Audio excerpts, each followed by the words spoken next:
Baik anak-anak sekalian, Ustaz Arifin awali. Assalamualaikum warahmatullahi wabarakatuh. Lanjutkan anak-anak sekalian. Sebelum memulai seluruh kegiatan hari ini, Ustaz Arifin akan mengajak anak-anak sekalian untuk dulu pernah sekali Ustaz Arifin masuk kegiatan pagi berbagi ya. Ketika siang namanya siang berbagi. Mas Reza, pengalaman di SSB ikut ekstra sepak bola boleh diceritakan? Sedikit Za, boleh. Ayo kita lihat Mas Reza. Apa Za? Sedikit cerita ke teman-teman. Gimana? Pertama, penak artinya pengalamannya menyenangkan. Apalagi cerita apa yang pernah kamu alami yang menurut Mas Reza katanya tapi penak itu apa? Cerita yang penak itu. Suka tanding, ya? Enggak tahu. Ya boleh satu cerita itu termasuk cerita singkat tidak apa-apa. Yang lain ada seorang ibu-ibu, yang mana ibu-ibu itu membawa seorang anak. Padahal ketika itu pulang sekolah cuacanya sangat panas, sangat terik sekali. Ternyata setelah ibu itu selesai dari sana, Ustaz Arifin mampir ke warung itu, saya sempatkan bertanya pada pemilik warung kucingan itu, namanya Pak Bos di jalan. Awalnya dia berangkat berdua naik kendaraan. Tapi sampai di Mertoyudan, namanya di Mertoyudan itu, dia diturunkan dari kendaraan itu tiba-tiba yang laki-laki. Nah, anak-anak sekalian, ini adalah salah satu contoh bahwa laki-laki itu adalah orang yang tidak bertanggung jawab. Bertanggung jawab nggak menurut anak-anak? Tidak bertanggung jawab. Nilai Pancasila maksudnya. Nilai Pancasila itu harus kita hidupkan, salah satunya adalah bertanggung jawab. Ya enggak? Ada yang pernah punya pengalaman merusakkan benda milik orang lain? Pernah. Pas itu pinjam pensilnya Gavin, nggak sengaja loh Pak, dikira punya sendiri, kecoret terus minta maaf ke Gavin. Nah, ya sekedar sepele, cuman mencoret tapi minta maaf, the best. Ya. Nah, Ustaz Arifin minta tanamkan pada diri anak-anak sekalian untuk apa namanya? Senantiasa bertanggung jawab. Anak-anak sekalian coba perhatikan yang ada di layar. Oke, saya minta satu pendapat. Gambar apa menurut kalian anak? Balapan, MotoGP, apalagi? Selain itu yang lebih khusus apa? SEA Games? No. Pertamina boleh. Pertamina itu apa maksudnya? Hah? Motor? Bisa. Ya orang sedang balapan. Kira-kira kan tadi MotoGP. Ini MotoGP di mana? Apa? Mandalika. Nah, anak sekalian, kita lihat di sana ada gambar yaitu atau foto ketika balapan GP tahun 2022 yaitu di Mandalika, tempatnya di Lombok, Nusa Tenggara Barat. Jadi suatu kebanggaan bagi Indonesia. Kok tahu nah itu Indonesia apa? Kata cirinya Mbak Queen apa tadi? Apa? Pertamina, yes, itu adalah salah satu perusahaan milik negara, namanya Badan Usaha Milik Negara, BUMN. Itu salah satu yang pengelola dari sirkuit Mandalika itu. Nah, kita patut bangga, itu ajang internasional loh, nggak cuma di Indonesia. Tamu-tamunya banyak dari luar negara-negara lain. Ketika ke sana nggak cuma balapan, ternyata di Lombok itu banyak tempat-tempat wisata yang sungguh sangat menarik para wisatawan untuk melihat, selain itu untuk berwisata. Terlepas dari peristiwa-peristiwa lucu. Apa menurut anak peristiwa lucu dari Mandalika kemarin pas balapan? Apa? Ada apa hujan? Kenapa menurut Arka kok lucu? Hah? Kenapa lucu? Karena dalam Islam hujan itu rahmat Allah yang menurunkan, ya enggak? Kita diajarkan untuk percaya bahwa yang namanya yang menurunkan hujan itu Allah. Apakah bisa pawang hujan stop hujan berhenti? Tidak bisa. Kita secara ilmu bisa. Secara ilmu kita bisa melihat apa namanya perakiraan cuaca. Itu pakai ilmu kalau itu. Kita tahu kondisi awannya, musimnya, kondisi kelembapan udaranya dan macam-macamnya. Kita bisa memprediksi hari ini hujan atau tidak. Ning kita memprediksi, tidak memutuskan, tidak memastikan. Enggak mesti hari itu hujan karena Allah yang mengatur itu. Kita sebagai umat muslim percaya bahwasanya Allah yang maha mengendalikan dan maha kuasa atas kejadian hujan itu. Oke, tentang sirkuit Mandalika. Taman bunga kata Mbak Naila. Kata Mbak Sevanya Taman Bibit Senopati. Benar. Di mana? Di mana ini? Rumah Sakit Harapan. Iya. Namanya mana? Di kota mana? Yes, di kota Magelang. Itu ada di dekat kita. Bunga Senopati, anak-anak sekalian, kalau kita bercerita atau berbicara tentang taman bunga, Ken, kira-kira apa yang ada di dalam taman bunga itu? Belum pernah, tapi kalau tahu dari namanya taman bunga, kira-kira yang ada di dalamnya apa? Dengan melihat bunga, tanaman bunga. Nah, anak-anak sekalian, terkait dengan tanaman bunga, Ustaz Arifin akan tunjukkan salah satu teks bacaan. Siap untuk membaca? Oke, semua pandangan diarahkan ke sana karena bacaannya menggunakan layar, jadi anak-anak tolong baca yang ada di sebelah sana. Nanti kalau pulang besar, Ustaz Arifin akan besarkan. Siap? Oke. Di belakang kelihatan enggak? Oke, masih kelihatan ya. Oke, hitungan ketiga nanti ini mulai bergerak ya. 1, 2, 3. Silahkan mulai baca. Oke, anak-anak sekalian. Ustaz Arifin akan coba bertanya, nanti minta tolong berpendapat ya. Tadi kita sudah bercerita tentang Taman Bunga Senopati ya. Dalamnya ada berbagai macam bunga. Bunga mawar, bunga melati, bunga anggrek.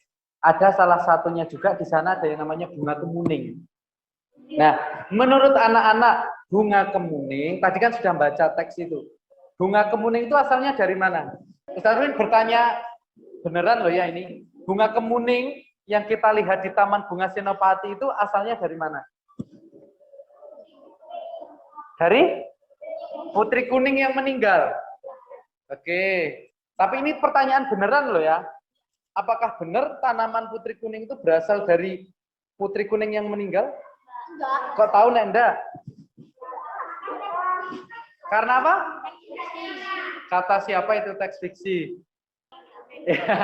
Kata Nela itu teks fiksi. Oke, kalau anak-anak sudah tahu bahwa bunga kemuning yang ada di Taman Senopati itu bukan berasal dari putri kuning yang mati, berarti yang cerita tidak nyata atau khayalan adalah yang apa?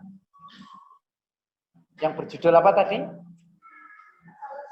Asal-usul bunga kemuning. Jadi anak-anak sekalian, yang ingin Ustaz Arifin sampaikan adalah bahwasanya teks fiksi itu sebagus apapun itu merupakan khayalan dan punya tujuan untuk menghibur. Ya enggak?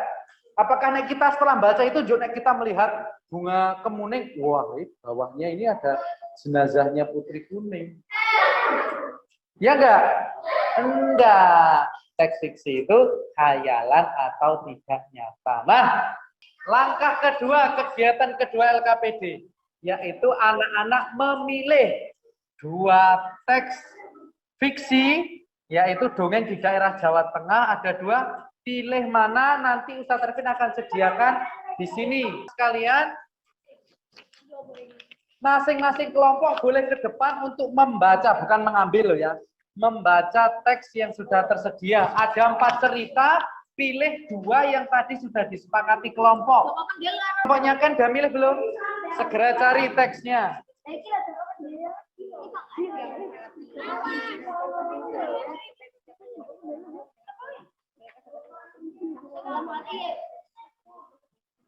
Oke, silahkan dibaca ya. Sesuai teks yang dipilih. Tidak dibawa ke tempat duduk ya, dibaca di sini bareng-bareng. Nah, ada yang tanya, tokoh pendukung. Jadi dalam suatu teks atau dalam suatu cerita, itu ada yang namanya tokoh utama dan pendukung. Contoh ya, yang bukan tadi dibaca. Contoh lain, misalnya pada teks cerita Malin Kundang. Ada tokohnya siapa saja kalau semua? Malin Kundang jelas, ibunya, istrinya. Tapi yang tokoh utama siapa? Malin Kundang itu tokoh utama, yang lain pendukung. Nah, dalam tadi teks yang dibaca Legenda Gunung Selamet itu siapa yang jadi tokoh utama? Yang paling berperan utama? Tulis. Siapa presentasi dulu nih? Siapa? Ya, Kisah. Ayo. Ibu Jaka Kendil, putri, kedua kakak putri raja. Tokoh utama Ibu dan Joko Kendil. Tokoh pendukung Kendil. Belum. Amel yang kedua boleh. Pendukung Rawa Gede. Tokoh jalan cerita. Tokoh utama anak miskin. Tokoh pendukung nenek. Oke, sekarang yang belum presentasi Queen, Ken, dan Nadia. Ceritakan cara singkat. Yang Joko Kendil itu gimana? Siapa mau? Boleh. Ya, Rawa Pening. Ceritakan singkat Rawa Pening. Gimana? Ya, Nadia dulu.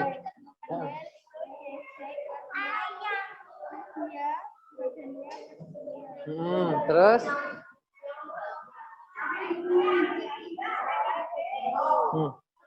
Tapi sama ibunya kerja apa ya? Nggak mungkin gitu. Anak-anak sekalian, kita tadi sedikit membahas tentang Taman Senopati, Bunga Kemuning, kemudian cerita fiksi, kemudian juga tentang tokoh dalam teks fiksi. Anak-anak sekalian, kita coba ingat-ingat kembali tentang Taman Bunga Senopati. Anak-anak sekalian, untuk membawa, menurutnya anak-anak ya, untuk membawa bunga yang ada di taman itu kan ngambil dari luar kota, ada yang dari Kopeng, Salatiga, ada juga yang dari daerah Temanggung. Menurutnya anak-anak zaman sekarang, orang-orang yang bawa tanaman itu pakai apa? Gaya pada kendaraan, kita sehari-hari kira-kira menggunakan gaya atau tidak? Oke, kalau sehari-hari menggunakan gaya kata Reza, apa saja yang sering kita lakukan atau kita temukan atau kita lihat? Gaya otot. Untuk apa gaya otot? Oh, nulis itu pakai gaya otot. Oke, bagus. Berjalan. Selain itu, yang sehari-hari, gaya gesek digunakan untuk apa? Ya, gaya gesek itu pas saat kita berjalan, sendalnya atau alas kaki kena lantai. Ustaz Arifin akan mencoba membuat simulasi tabrakan dengan 3 skenario yang berbeda. Kita akan lihat bagaimana kalau kecepatannya tinggi. Kecepatan tinggi berarti gayanya besar atau kecil? Ya. Kemudian kecepatan sedang dan kecepatan rendah. Kita juga akan simulasikan dengan kendaraan yang berbeda untuk melihat tingkat kerusakan yang berbeda. Oke, anak-anak sekalian, kita akan lanjutkan. Jalannya masih cukup jauh, kita sambil menunggu dengan jarak yang jauh kita bisa membuat mobil ini melaju dengan kencang. Nanti dari depan akan ada mobil yang satu warna oranye tadi. Nah, ini jadinya seperti ini. Kita bisa lihat tingkat kerusakannya di sini. Nah, kira-kira kerusakannya berat, sedang, atau ringan? Berat. Sebabnya kenapa tadi? Laju kendaraannya tinggi atau rendah? Tinggi. Sebabnya karena gayanya besar atau kecil? Besar. Kita akan coba yang dekat aja. Karena kita tidak membutuhkan kecepatan tinggi, jadi Ustaz Arifin akan atur jaraknya tidak terlalu jauh. Kita punya 2 kendaraan ya, sekali lagi. Satu warna merah ini, yang satu warna hitam. Kita akan coba simulasi dengan kecepatan rendah. Kita lihat tingkat kerusakan yang terjadi ketika terjadi benturan atau tabrakan.